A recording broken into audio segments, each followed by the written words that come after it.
രാജ്യത്തിന്റെ പ്രതിരോധത്തിലും സംരക്ഷണത്തിലും സായുധ സേനകളുടെ ത്യാഗത്തിന്റെ കഥകളുണ്ട്. ജീവൻ അർപ്പിച്ചവർ ഏറെയുണ്ട്. എന്നാൽ ചിലപ്പോൾ അതിലും പതിന്മടങ്ങ് യുദ്ധത്തിൽ പരിക്കേറ്റവരുടെ കഥകളാണ്. പക്ഷെ എല്ലാം ഒന്നും നമ്മൾ അറിയാറില്ല.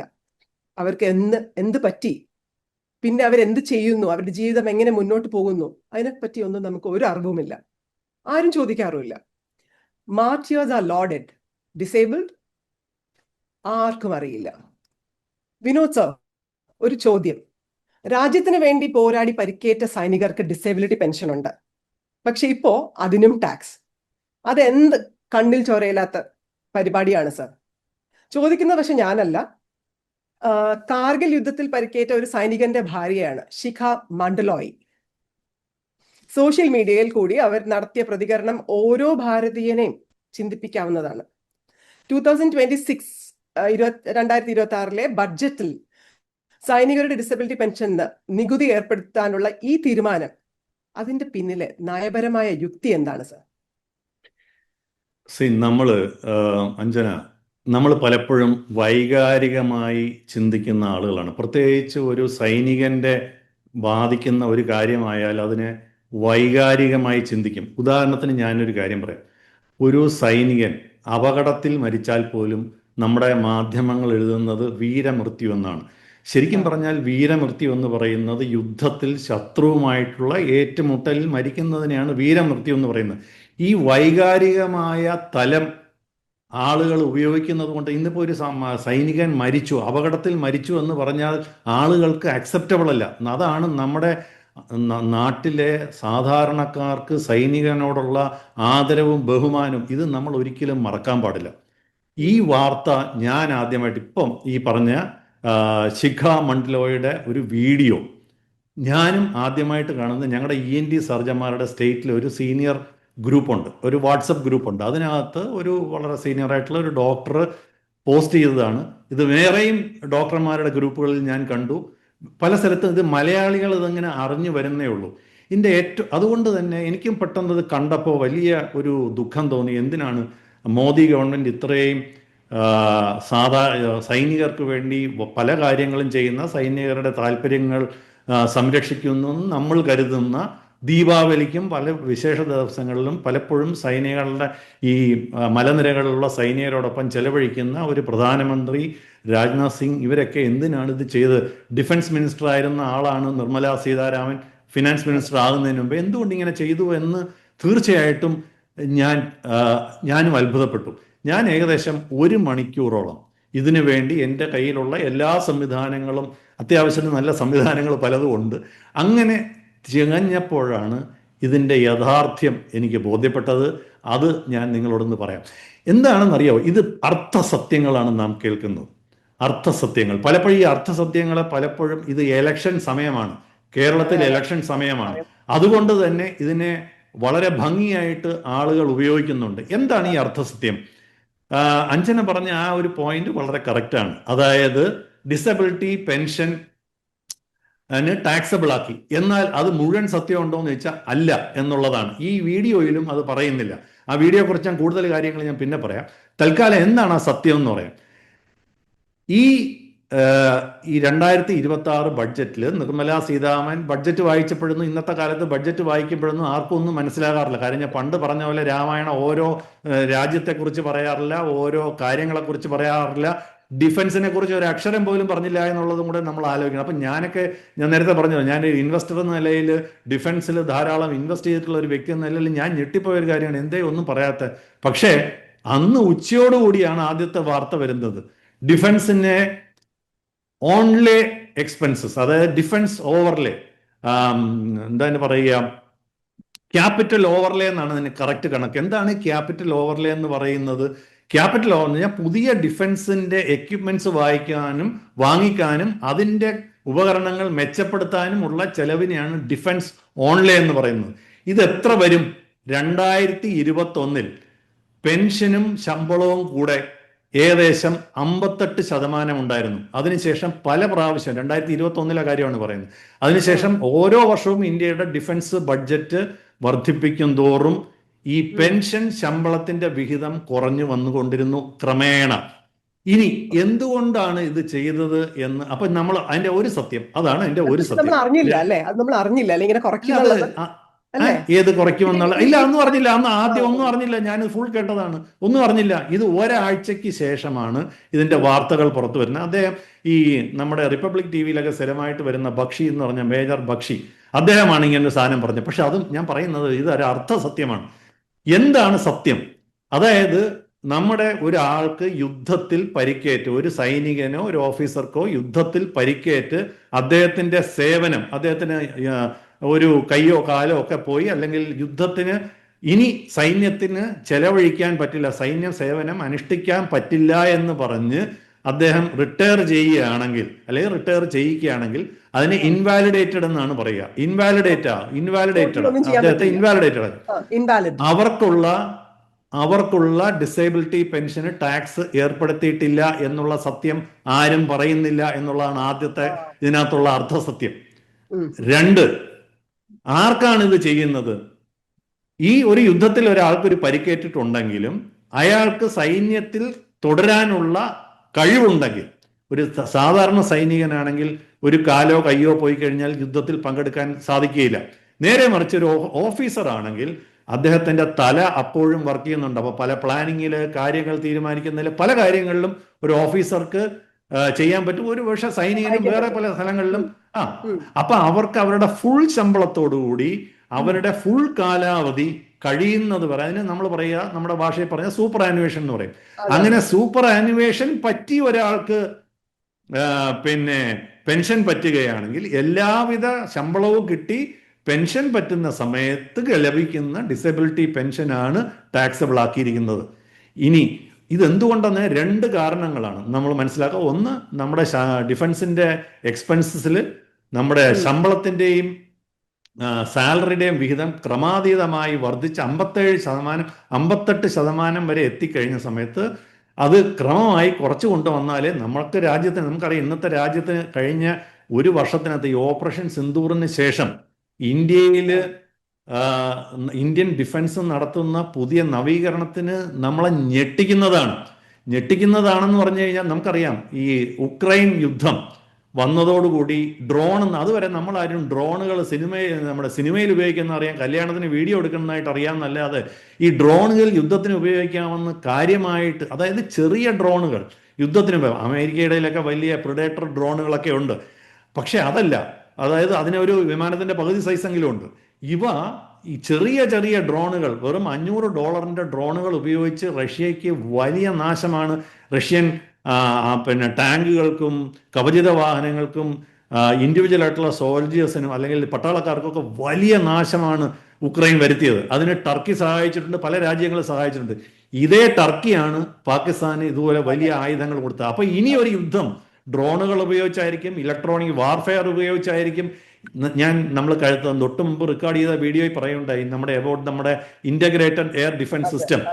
ഇസ്രായേലിനും റഷ്യക്കും പോലും കഴിയാതെ വന്ന എയർ ഡിഫൻസ്, അതായത് മിസൈലുകളിൽ നിന്നും ഫൈറ്റർ ജെറ്റുകളിൽ നിന്നും ഡ്രോണുകളിൽ നിന്നുമുള്ള രക്ഷയാണ് അന്ന് നമ്മുടെ ഇന്ത്യൻ സൈന്യം ഒരുക്കിയത്. പക്ഷെ ഇനിയിപ്പോൾ അത് പോരാ, അത് വളരെ വിപുലമായി ഇന്ത്യ മുഴുവൻ ഉണ്ടാകേണ്ട ഒരു സാഹചര്യത്തെക്കുറിച്ച് ഓതുന്നു. അപ്പം ഞാൻ ശരിക്കും പറഞ്ഞാൽ ധാരാളം ഡിഫൻസ് എക്യുപ്മെന്റ്സിനെ പറ്റിയും അതിന്റെ കഴിവുകളെ പറ്റിയും ഫേസ്ബുക്കിൽ സ്ഥിരം ഒരു ദിവസം 3-4 പോസ്റ്റെങ്കിലും എഴുതും. എനിക്ക് പോലും എഴുതി തീരാനാകാത്ത വിധത്തിൽ ഓരോ ദിവസവും പുതിയ കാര്യങ്ങൾ, ഞാൻ വേറെ വലുതായിട്ട് ഞാൻ ഒന്നും എഴുതാറില്ല. ഞാൻ പൊതുവായിട്ട് മെയിനായിട്ട് ഈ ഡിഫൻസ് കാര്യങ്ങളാണ് എഴുതുന്നത്. ഞാൻ പറഞ്ഞില്ല, ഒന്ന് ഞാൻ ഡിഫൻസിൽ ധാരാളം ഇൻവെസ്റ്റ് ചെയ്തിട്ടുള്ളതാണ് ഡിഫൻസ് കമ്പനികളിൽ. അതുകൊണ്ട് എനിക്ക് ന്യായമായ, അപ്പം ഞാൻ കേൾക്കുന്നവരെ ആളുകൾക്ക് ഉപയോഗപ്പെട്ടോട്ടെ എന്ന് പലരും അത് ആളുകൾ വിശ്വസിക്കുന്നില്ല. സ്ഥിരം അതിനകത്ത് വന്നിട്ട് ന്യായങ്ങളാണ്, ചുമ്മാ പറയാണ്, തള്ളാണെന്ന്. ഒരു തള്ളമല്ല, ഇതൊക്കെ കൃത്യമായ ഡിഫൻസ് ജേർണലിൽ നിന്ന് കിട്ടുന്ന വിവരങ്ങളാണ് അവിടെ എഴുതുന്നത്. അപ്പോ ഞാൻ പറയുന്ന അതിനൊക്കെ ധാരാളം പണച്ചെലവുണ്ട്. പണ്ട് നമുക്കറിയാം, ഈ മോദി ഗവൺമെന്റിന് മുൻപ് ബുള്ളറ്റ് പ്രൂഫ് വെസ്റ്റ് പട്ടാളക്കാർക്ക് വാങ്ങാൻ വേണ്ടി, പ്രത്യേക ഓപ്പറേഷന് പോകുന്ന പട്ടാളക്കാർക്ക് ബുള്ളറ്റ് പ്രൂഫ് വെസ്റ്റ്, അതായത് അതിന്റെ കവചങ്ങൾ വാങ്ങാൻ പറ്റാത്ത ഒരു ദാരിദ്ര്യത്തിലായിരുന്നു. പണ്ട് ചൈനയോട് തോറ്റത് നമുക്കറിയാം. ഇന്ന് ലോകം മുഴുവൻ അത്യാധുനികമായ സംവിധാനങ്ങൾ വരുമ്പോൾ ഇന്ത്യൻ ഡിഫൻസിന് വളരെയധികം ധനം ആവശ്യമുണ്ട്. എന്തിനു വേണ്ടി? പുതിയ പുതിയ എക്യുപ്മെന്റ്സ് വേണം. ഇവരെ പ്രൊട്ടക്ട് ചെയ്യാനുള്ള ഇവർക്കുള്ള ആയുധങ്ങളാണ് വാങ്ങുന്നത്. അങ്ങനെ വരുമ്പോൾ ഇതിനെ മിസ്യൂസ് ചെയ്യുന്ന ആരെങ്കിലും ഉണ്ടോ എന്നുള്ളത് വളരെ പ്രസക്തമാണ്. മിസ്യൂസ് ചെയ്യുന്നു എന്നാണ് കണ്ടുപിടിച്ചത്. ഞാനത് വളരെ ഒരു ഡോക്ടർ എന്ന നിലയിൽ വലിയ ദുഃഖത്തോടുകൂടി പറയാണ്. ആർമിയിലെ ഡോക്ടർമാർ, അതായത് CAG ഒരു ഓഡിറ്റ് നടത്തി, അതായത് നമ്മുടെ control and audit general of India, അത് എല്ലാ ഡിപ്പാർട്ട്മെന്റിനും ഉണ്ട്. അവർ കണ്ടുപിടിച്ച ഒരു വലിയ ഞെട്ടിപ്പിക്കുന്ന സത്യം, ഈ ഡോക്ടർമാർ, ഡിഫൻസ് ഫോഴ്സിലുള്ള ഡോക്ടർമാർ, ഇതൊരു കണക്കാണ്, ആധികാരികമായ കണക്കാണ്, റിട്ടയർ ചെയ്യുന്നതിന് തൊട്ട് മുൻപ് ഡിസബിലിറ്റി വാങ്ങും, എന്നിട്ട് ഇത് മുഴുവൻ ടാക്സ് ഫ്രീ ആയിട്ട് ഉപയോഗിക്കും. കാരണം ഡോക്ടർമാർ തന്നെയാണ് സർട്ടിഫൈ ചെയ്യുന്നത്. ഇതവർ തന്ത്രപരമായിട്ട് അവർ ചെയ്തിരുന്നു. മിലിറ്ററിയിലെ ഡോക്ടേഴ്സ് തന്നെയാണ് എല്ലാവർക്കും ഡിസബിലിറ്റി സർട്ടിഫൈ ചെയ്യുന്നത്. അതുകൊണ്ട് ഡോക്ടേഴ്സിന് അവിടെ ഒരു വലിയ അപ്പൊ ഡോക്ടർമാർ 48 മുതൽ 55% വരെ ഡോക്ടർമാർ, വിവിധ കാറ്റഗറിയിലുള്ള ഡോക്ടർമാര് ഡിസബിലിറ്റി മേടിച്ച്. എന്തിനാണ് ഡിസബിലിറ്റി മേടിച്ച്? അവരാരും യുദ്ധത്തിൽ പങ്കെടുത്തതിനല്ല. ഡയബറ്റീസ്, ഹൈപ്പർ ടെൻഷൻ തുടങ്ങിയ രോഗങ്ങളെ ഡിസബിലിറ്റി ആയിട്ട് കണക്കാക്കി ഇവരെല്ലാവരും ഈ എന്താണ് പറയുക, ഈ ഡിസബിലിറ്റി പെൻഷൻ ടാക്സ് ഫ്രീ ആയി വാങ്ങി. ഇത് ഗവൺമെന്റ് കണ്ടുപിടിച്ചു. ഇത് എന്നാ യുദ്ധത്തിൽ പരിക്കേറ്റ ജവാൻ, നമുക്കറിയാം നമ്മുടെ എത്ര യുദ്ധങ്ങൾ കഴിഞ്ഞാണ്. ഒരു കാർഗിൽ യുദ്ധം 21 വർഷത്തിന് മുൻപ് നടന്നതിന് ശേഷം അടുത്ത വലിയ ഒരു മേജർ ഓപ്പറേഷൻ, ഒരു യുദ്ധം നടന്നത് ഇപ്പോഴാണ്. പിന്നെ അല്ലാതെയുള്ള ഈ നമ്മുടെ തീവ്രവാദികളുമായിട്ടുള്ള ആക്രമണത്തിൽ പ്രശ്നങ്ങൾ ഉണ്ടായിട്ടുണ്ട്. അപ്പം നമ്മൾ മനസ്സിലാക്കേണ്ടത് ഇത് ഗവൺമെന്റ് കണ്ടുപിടിക്കുകയും അതുകൊണ്ട് യുദ്ധത്തെ അതുകൊണ്ട് അപ്പൊ അത് ഗവൺമെന്റ് അതിന് തടയിടേണ്ടി വന്നു. ഇത് ഒരു വളരെ പച്ചയായ സത്യമാണ്. നിങ്ങൾക്ക് വേണമെങ്കിൽ, ആർക്ക് വേണമെങ്കിൽ, ഇത് കേൾക്കുന്ന ആർക്ക് വേണമെങ്കിൽ ഇത് പരിശോധിക്കാം. CAG റിപ്പോർട്ടിനെ പറ്റി പരിശോധിക്കാം. എത്ര ശതമാനം ഡോക്ടർമാരാണ് ഡിസബിലിറ്റി വാങ്ങിയിരുന്നതെന്ന് മനസ്സിലാക്കാം, ടാക്സ് ഫ്രീ ആയിട്ട്. ഇവരാരും യുദ്ധത്തിൽ പങ്കെടുത്തിട്ട് കുഴപ്പക്കാരായല്ല. അപ്പം അങ്ങനെ വന്നപ്പോൾ ഗവൺമെന്റ് പറഞ്ഞു, ശരി, യുദ്ധത്തിൽ പങ്കെടുത്ത് ഇനി ജോലി ചെയ്യാൻ പറ്റാത്തവർക്ക് അവരെ ഡിസേബിൾഡ് ആയിട്ട് കണക്കാക്കി അവർക്കുള്ള സാധനം ടോട്ടലി ടാക്സ് ഫ്രീ. ഇനി പരിക്കുകൾ പറ്റി, പക്ഷേ സൈന്യത്തിൽ മുഴുവൻ ശമ്പളത്തിൽ തുടർന്ന് അവരുടെ റിട്ടയർമെന്റ് പ്രായം വരെ ആയി തുടർന്നിട്ട് അപ്പോഴും അവർക്ക് ഡിസബിലിറ്റി പെൻഷൻ കിട്ടും. അവർക്ക് മാത്രം അവർക്ക് ഡിസബിലിറ്റി പെൻഷന് ടാക്സ് കൊടുക്കേണ്ടി വരും. ഇത്രയേ ഉള്ളൂ പ്രശ്നം. ഇതിന്റെ വേറൊരു പ്രധാനപ്പെട്ട ഈ പാരിറ്റി എന്ന് പറയുന്ന ഒരു സംഭവമുണ്ട്. നമ്മുടെ ഈ BSFിലെ ഉള്ളവരും അല്ലെങ്കിൽ CRPFിലുള്ളവരും ഒക്കെ ഭടന്മാര് തന്നെയാണ്, പോലീസിലുള്ളവരൊക്കെ. അപ്പൊ അവർക്കെല്ലാം ഉള്ള നിയമം എന്ന് പറയുന്നത്, അഞ്ജന, അവരെല്ലാം ഈ ഡിസബിലിറ്റി കഴിഞ്ഞ് സർവീസിൽ തുടരുകയാണെങ്കിൽ അവരുടെ ഡിസബിലിറ്റി പെൻഷൻ ടാക്സബിൾ ആണ്. ആ പാരിറ്റി സൈന്യത്തിനും വരുത്തി. കാര്യം സൈന്യത്തിലെ ചിലർ അത് മിസ്യൂസ് ചെയ്തു. സൈന്യത്തിലെ ഡോക്ടർമാര് മിസ്യൂസ് ചെയ്തു. വലിയ റാങ്കിലുള്ള ചില ഉദ്യോഗസ്ഥന്മാരും ഡോക്ടർമാരെ കൊണ്ട് അത് മിസ്യൂസ് ചെയ്യിപ്പിച്ചു. ഇത് സർക്കാർ കണ്ടുപിടിച്ചത് കൊണ്ടാണ് ഇതുപോലുള്ള ജെന്യുവിൻ ആയിട്ടുള്ള സംഭവത്തിൽ പോലും. എന്താണ് അഞ്ജന പറഞ്ഞ? വിശ്വസിക്കാൻ ഭയങ്കര ഒരു പറ്റുന്നില്ല സാർ. നമ്മുടെ സൈന്യം എന്നൊക്കെ പറയുമ്പോഴേ നമ്മുടെ മനസ്സിൽ നിന്നൊക്കെ പറഞ്ഞാൽ നമ്മുടെ ഇന്ത്യൻ ആർമി, പ്രത്യേകിച്ച് എന്നെ പോലെയുള്ള ആൾക്കാർ കേട്ടോ സാർ, എനിക്കറിയില്ല എല്ലാവർക്കും അങ്ങനെ ഉണ്ടാവാം. ഞാൻ പഠിച്ചത് ഒരു കേന്ദ്രീയ വിദ്യാലയയിലാണ്. അത് ഇവിടെ ഒരു മിലിറ്ററി ബാക്ക്ഗ്രൗണ്ട്, മിലിറ്ററി സ്കൂളിന്റെ, മിലിറ്ററി ഏരിയയുടെ നടുവിലാണ് സാർ. അപ്പൊ ഞങ്ങൾ ചെറിയ കുട്ടികളാവുമ്പോഴേ അവരുടെ പരേഡും അവരുടെ ആ ബാൻഡും ഒക്കെ കേട്ടിട്ട് മറ്റേ നാഷണൽ ഇന്റഗ്രിറ്റി എല്ലാം ഒരു സംഭവം അത് നമ്മുടെ ബ്ലഡിലുണ്ട് സാർ. അപ്പൊ ഞങ്ങൾ ഇവരെയൊക്കെ ഭയങ്കര ഹൈ എസ്റ്റീമിലാണ് കാണുന്നത്. പക്ഷെ എനിക്കൊരു ചെറിയൊരു ഇത് അനുഭവം എന്ന് പറഞ്ഞു കഴിഞ്ഞാൽ, എൻ്റെ ഒരു സുഹൃത്ത് ഇതുമാതിരി ഒരു സംഭവം പറ്റി. അവിടുത്തെ മിലിറ്ററി ഹോസ്പിറ്റൽ ഞങ്ങളുടെ തൊട്ട് സ്കൂളിന്റെ അടുത്താണ്. അവിടെ കൊണ്ടുപോയി ഞാനും കൂടെ ഉണ്ടായിരുന്നു. അപ്പോ അവിടെ ഒരു മിലിറ്ററി ഡോക്ടർ അവരോട് പെരുമാറിയ രീതി അൺസഹിക്കബിൾ ആണ് സാർ. കാരണം ഈ സ്ത്രീ എന്ന് പറഞ്ഞ ഒരു ഓഫീസറിന്റെ ഭാര്യയായിരുന്നു. എന്നിട്ട് അവരോട് സാമാന്യ ഒരു മര്യാദ, കാല് സ്പ്രെയിൻ, ഹെയർലൈൻ ഫ്രാക്ചർ ആയിരുന്നു. ഒരു വീൽ ചെയർ അവരുടെ അടുത്തേക്ക് കൊണ്ടുപോകാൻ അവർക്ക് പറ്റുന്നില്ല. നമ്മൾ കൊണ്ടുപോകണം. നമ്മൾ കൂടെയുള്ള വൈസ് സ്റ്റാൻഡേഴ്സ് പോയി അവരെ കാറിൽ നിന്ന് തൂക്കിയെടുത്ത് അതിൽ ഇരുത്തിക്കൊണ്ട്, അതിനൊരു സാമാന്യ സംസാരിക്കാനുള്ള ഒരു മര്യാദ പോലും ഇല്ല. അപ്പൊ അത് അന്നത്തെ ആറ്റിറ്റ്യൂഡ് അങ്ങ് മാറി അവരോടുള്ള. അല്ല, അങ്ങനല്ല. അത് നമ്മൾ അത് തെറ്റാണ്. അഞ്ജന, എനിക്ക് പറയാനുള്ളത്, അതൊക്കെ ശരിക്കും പറഞ്ഞാൽ ഈ ആർമിയിൽ ധാരാളം അഴിമതിയുണ്ട്. ആർമി, നേവിയിലൊക്കെ ധാരാളം അഴിമതി ഉണ്ടെന്നുള്ളത് എനിക്കും അറിയാവുന്ന കാര്യം തന്നെയാണ്. പക്ഷെ അത് കുറഞ്ഞു വരുന്നു. ഈ മേളിലുള്ളവർ കറപ്റ്റ് ആകുമ്പോൾ, നമുക്കറിയാം നമ്മുടെ ഡിഫൻസിന്റെ ബഡ്ജറ്റിൽ എല്ലാം പുറത്തുനിന്ന് വാങ്ങിയിരുന്നതിന് എന്താണ് കാരണം എന്നറിയോ? ഇന്ത്യയിൽ ഒരു സാധനം ഉണ്ടാക്കാതെ എല്ലാം പുറത്തുനിന്ന് വാങ്ങിയിരുന്നതിന് വെളിയിൽ നിന്ന് വാങ്ങുന്ന സാധനങ്ങൾക്ക് നിശ്ചിത ശതമാനം കമ്മീഷൻ ഗ്യാരണ്ടീഡ് ആയിരുന്നു ഭരണകർത്താക്കൾക്ക്. അപ്പൊ ഇന്ത്യയിലെ ഒരു സാധനം, നമ്മുടെ BEL, Bharat electronics, BDL, Bharat dynamics, HAL, ship യാർഡുകൾ എല്ലാം തകർന്ന് തരിപ്പണമായി ഒന്നും ചെയ്യാൻ കൊള്ളാത്ത വിധത്തിൽ കിടക്കുമായിരുന്നു. അവരാരും ബോധമില്ല. കാരണം ഇന്ത്യയിലുള്ള സാധനങ്ങൾക്ക് വാങ്ങണമെങ്കിൽ അതിന് കമ്മീഷൻ കൊടുക്കാൻ പറ്റില്ല. എല്ലാം സർക്കാരിന്റെ കമ്പനികളാണ്. അപ്പൊ അതെ പുറത്തുനിന്ന് വാങ്ങുകയായിരുന്നു പണ്ടത്തെ ശീലം. ഇത് ഞാൻ ഉം. പേരെടുത്ത് പറയുന്നില്ല, അങ്ങോട്ടേക്ക് മുമ്പുള്ള പല കാര്യങ്ങളും പറ്റി അറിയാം അറിയാം പല കഥകളും ഞാൻ പേരെടുത്ത് പറയാൻ ഇപ്പോഴും ഉണ്ട് ആഗ്രഹിക്കുന്നില്ല. പക്ഷേ ആ ഇപ്പോഴും ഉണ്ട്. പക്ഷേ നമ്മള് നമ്മൾ ഒരു കാര്യം മനസ്സിലാക്കേണ്ടത്, ഇത് ഈ രാജ്യമാണ് ഏറ്റവും പ്രധാനം. തീർച്ചയായിട്ടും ഇപ്പൊ ഈ ഒരു പറഞ്ഞ വ്യക്തിയുടെ ജെനുവിനായിട്ടുള്ള ഇഞ്ചുറിയാണ്, സമ്മതിച്ചു. അവർക്ക് ഇനി ഒരു കാര്യം, ഈ പർട്ടിക്കുലർ പറഞ്ഞ വീഡിയോ, സഞ്ചരിക്കുന്ന വീഡിയോ എന്ന് പറയുന്നത് കാർഗിൽ യുദ്ധ സമയത്ത് സംഭവിച്ച ഒരു ആക്സിഡന്റ് അല്ലെങ്കിൽ ഒരു വാറിൽ സംഭവിച്ച ശരിക്കും ജെനുവിനായിട്ടും കാല് പോയ ഒരു വ്യക്തിയുടെ, ഒരു സൈന്യ ഉദ്യോഗസ്ഥന്റെ ഭാര്യ തന്നെയാണ് സംസാരിക്കുന്നത്. പക്ഷെ ഈ വീഡിയോ ഇറക്കിയത് 2019 എന്നുള്ള വാർത്ത ഇപ്പൊ ആർക്കും അറിഞ്ഞുകൂടാ. ഇപ്പൊ ഇലക്ഷൻ എടുത്തപ്പം ആരോ അത് പൊക്കിയെടുത്ത് കൃത്യമായിട്ട് പ്രചരിപ്പിക്കുകയാണ്. അത് ഇപ്പോഴത്തെ സർക്കാരിനെതിരെ അത് ഉപയോഗിക്കാൻ വേണ്ടി കൃത്യമായിട്ട് പ്രചരിപ്പിക്കുക. ഇത് വീഡിയോ ഇപ്പൊ ഇറക്കിയതല്ല. പണ്ട് ഇങ്ങനെ ആലോചിച്ച് കഴിഞ്ഞപ്പോൾ, അതായത് പണ്ട് ടോട്ടലായിട്ട് ഡിസബിലിറ്റി പെൻഷൻ നിർത്തലാക്കും എന്നൊരു വാർത്ത വന്നപ്പോഴാണ് ഈ വീഡിയോ, ഈ ഒരു വളരെ ഭംഗിയായിട്ട്, അത് വളരെ ഇമോഷണലായിട്ട് ആ സ്ത്രീ അതിനകത്ത് സംസാരിക്കുന്നുണ്ട്. അപ്പോൾ അത് സംസാരിച്ചു കഴിഞ്ഞപ്പോൾ ഇത് 2019 പറയണം. ഇപ്പൊ സിറ്റുവേഷൻ മാറി. ഇപ്പൊ ആക്ച്വലി യുദ്ധത്തിൽ പങ്കെടുത്ത് ജോലി ചെയ്യാൻ പറ്റാതാകുന്നവർക്ക് ഇപ്പോഴും ടാക്സ് ഫ്രീ ആണ്. അപ്പൊ അതാണ് ഞാൻ പറഞ്ഞ അർത്ഥസത്യങ്ങളാണ്. എന്താണ് ഞാൻ പറഞ്ഞത്, ഒരു സ്ഥലത്ത് നമ്മുടെ ഒരു സിസ്റ്റമിക് ഹെമറേജ് എന്ന് പറയും. ഈ സിസ്റ്റമിക് ഹെമറേജ് എന്ന് പറഞ്ഞപ്പോൾ നമ്മുടെ ദേഹത്തു നിന്ന് രക്തം ശക്തിയായിട്ട് പൊക്കും. ഇപ്പം നമുക്കറിയാം, ഈ പ്രഗ്നൻസി സമയത്തൊക്കെ ഡെലിവറി കഴിഞ്ഞ് രക്തം പൊക്കോണ്ടേ ഇരിക്കുകയാണെങ്കിൽ അവസാനം ആ യൂട്രസ് റിമൂവ് ചെയ്യുന്ന കേട്ടിട്ടുണ്ടാവും. അതുപോലെ ഒരു വല്ലാത്ത ഒരു ബ്ലീഡിങ് സിസ്റ്റത്തിൽ നടന്നുകൊണ്ടിരിക്കുകയാണ്. അതിനെ തടയിടേണ്ടി വരും സർക്കാരിന്. അപ്പൊ അതിനകത്ത് ഇതുപോലുള്ള ജെനുവിൻ ആയിട്ടുള്ള 1-2 ആളുകൾക്ക് പ്രശ്നം വരുമായിരിക്കാം. പക്ഷേ ഇതിനെ നമ്മൾ വികാരത്തോടു കൂടി കാണേണ്ട കാര്യമില്ല. സൈന്യത്തിന്റെ പ്രസക്തി വളരെ വലുതാണ്. ഒരു പക്ഷേ ചിലപ്പോൾ ഒരു വീണ്ടും വിചാരം ഉണ്ടായിക്കൂടുന്നില്ല. ജെനുവിനായിട്ട് യുദ്ധത്തിൽ. ഒരു ചോദ്യം കൂടി ചോദിച്ചോട്ടെ.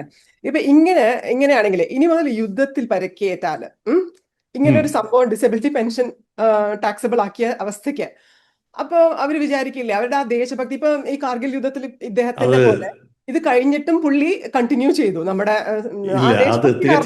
അപ്പൊ അങ്ങനെ ആൾക്കാർ വിചാരിച്ചാൽ എന്ത് ചെയ്യാം? നമുക്ക് അവരെ ഒന്നും പറയാൻ പറ്റില്ല സർ. അവർക്ക് പൈസ നമുക്ക് ന്യായം, അത് തെറ്റാണ്. അത് തെറ്റാണ്. അത് സൈനികന്റെ ഒരു വീര്യത്തെ കുറിച്ച് അറിഞ്ഞുകൂടാത്തോണ്ടാണ് ഈ പറഞ്ഞ നമ്മൾ വിശ്വസിക്കില്ല. അല്ല, ഒരു കാര്യം പറയാം. അല്ല, തീർച്ചയായിട്ടും അവർക്കൊരു മനസ്സിൽ വിഷമമുണ്ട്. പക്ഷെ ഒരു യുദ്ധ സമയത്തോ യുദ്ധമുഖത്തിലോ ഇതൊന്നും അല്ല. ഞാൻ ഒരുപക്ഷെ നമ്മുടെ ആളുകൾ കേട്ടാൽ വിശ്വസിക്കാത്ത മറ്റൊരു കാര്യം കൂടെ പറയാം. ഓരോ റെജിമെന്റുണ്ട്. ഓരോ റെജിമെന്റിനും ഓരോ ബാറ്റിൽ ക്രൈ ഉണ്ട്, കേട്ടിട്ടുണ്ടാവും അല്ലെ? ഓരോ ഗൂർഖ റെജിമെന്റ് ഓരോ ബാറ്റിൽ ക്രൈ ഉണ്ട്. ഇത് എന്തിനാണ്? പലപ്പോഴും ഹിന്ദു ദൈവങ്ങളുടെ പേരുകളാണ് പലപ്പോഴും, അല്ലെങ്കിൽ അതാണ് വാർ ക്രൈ ആയിട്ടൊക്കെ ഉപയോഗിക്കുന്നത്. നമ്മളെല്ലാവരും വിചാരിക്കും ഒരു സൈനികൻ യുദ്ധം ചെയ്യുന്നത് രാജ്യത്തിന് വേണ്ടിയാണെന്ന്. ശരിക്കും പറഞ്ഞാൽ ആളുകളെ ഞെട്ടിക്കുന്ന ഒരു സത്യം, ഇത് വളരെ പ്രോമിനന്റ് ആയിട്ടുള്ള സൈനിക ഓഫീസേഴ്സ് എന്നോട് പറഞ്ഞിട്ടുള്ളതാണ്. രാജ്യത്തിന് വേണ്ടി മാത്രമല്ല, രാജ്യത്തിനുപരി അവന്റെ ഫ്ലാഗിന് വേണ്ടി, അവന്റെ ഫ്ലാഗിന്റെ ഓണർ, അവന്റെ റെജിമെന്റിന്റെ ഫ്ലാഗിന്റെ ഓണറാണ് അവന്റെ ഏറ്റവും വലിയ കാര്യം. ആ റെജിമെന്റിലെ കൂടെ ഉള്ളവരെന്ന് പറഞ്ഞാൽ അവന്റെ ബ്രദേഴ്സാണ്.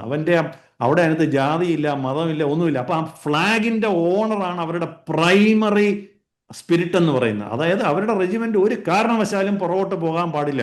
ആ രാജ്യത്തിന്റെ ആ റെജിമെന്റിന്റെ ഫ്ലാഗിന്റെ ഓണറിന് വന്ന ഒരു സാധനവും അവരും സഹിക്കില്ല, അവരുടെ കൂടെ അവരും സഹിക്കില്ല. ഈ ദേശഭക്തി എന്ന് പറയുന്ന അടുത്ത ലെവൽ കാര്യം മാത്രമാണ്.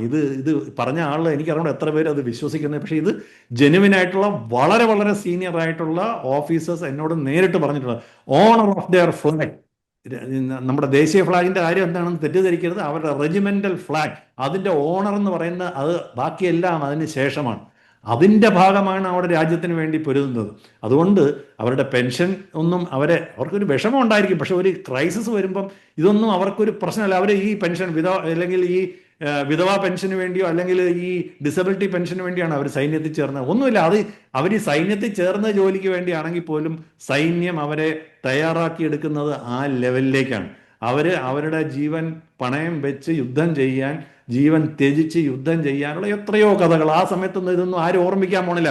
സ്വന്തം ഭാര്യയെ പറ്റി, മക്കളെ പറ്റി ഓർമ്മിക്കുന്നില്ല. അതുകൂടെ മനസ്സിലാക്കാൻ പ്ലീസ്. സ്വന്തം ഭാര്യയെ പറ്റിയോ മക്കളെ പറ്റിയോ അച്ഛനെ പറ്റിയോ അമ്മയെ പറ്റിയോ ആലോചിക്കുന്നില്ല. ഇല്ല. വേറെ ആരെ പറ്റി ആലോചിക്കുന്നത്? അവന് ഭാരത് ആ മാത സാധനം നടത്തുക അതാണ് എന്നുള്ളതാണ്. പറയുന്നത്. ഭാരത് മാത അത് അതാണ്. ഒരു ഒരു ഒരു ഇൻഡോക്ട്രിനേഷൻ എന്ന് പറയുന്നൊരു സംഭവമുണ്ട്, ഇന്റർനോക്ട്രിനേഷൻ സ്പീച്ച്.